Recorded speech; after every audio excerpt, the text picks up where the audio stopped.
Hello বন্ধুরা, শুভ দুপুর। আজকের আমি বাড়িতে ছিলাম। আজকের আমার ছেলেমেয়েরা বলছিল অনেকদিন মাটন হয়নি, আজকে মাটন হোক। হাসিস কোথা বন্ধুরা? तो चलिए शुरू करते हैं। হ্যালো শুভ দুপুর বন্ধুরা, আজকের আমি বাড়িতে ছিলাম। অনেকদিন ধরে বলছে আমার ছেলেমেয়েরা মাটন খাবে, তাই আজকের আমি মাটন করলাম। কিন্তু আমার বৌমা তো বেশি মাটন ভালোবাসে না, তাই অল্প একটু চিকেন রান্না করলাম। আপনাদের দেখাই কি রান্না করলাম। প্রথমে দেখুন সাদা ভাত, তার সঙ্গে স্যালাড আছে, তার সঙ্গে ডাল, তার সঙ্গে আলুর চোখা, এটা চিকেন, এটা হচ্ছে মাটন।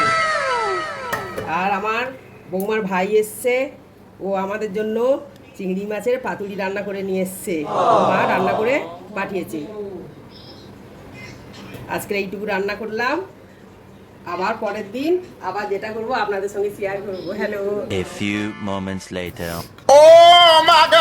দু জায়গায় আনতে হয়। বিকেলবেলা একটু পাপড়ি চাট বানানো হচ্ছিল, কারণ অনেক দিন ধরে সবাই বলছিল যে পাপড়ি চাট খাবে, সেই কারণে আমরা ঘরেই বানাচ্ছিলাম।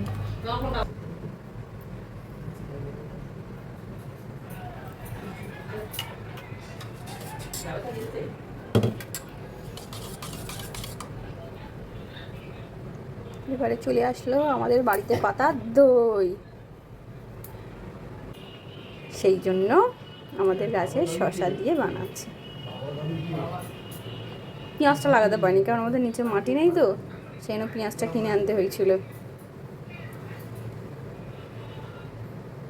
এরপর থেকে আর একটু আসলো সস, এটাও বাড়িতে বানানো, সরি চাটনি।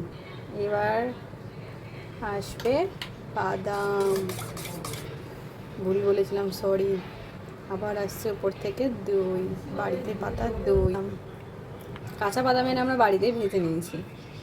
ভুজিয়া এটা দেওয়ার পরেই গাইস ভালো হয়,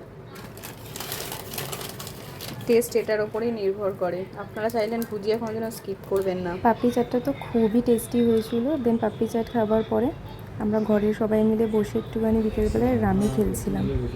তারপরে রামি খেলার পর আমাদের দুপুরবেলার কিছুটা চিকেন বেঁচে গেছিলো, তো সেই চিকেনটার সাথে খাওয়ার জন্য মা আবার লুচি বানাচ্ছিল। তো আমাদের রাত্রেবেলার ডিনারে ছিল দুপুরের বেঁচে যাওয়া চিকেন অ্যান্ড লুচি। আবার যেটা করবো আপনাদের সঙ্গে শেয়ার করবো। হ্যালো।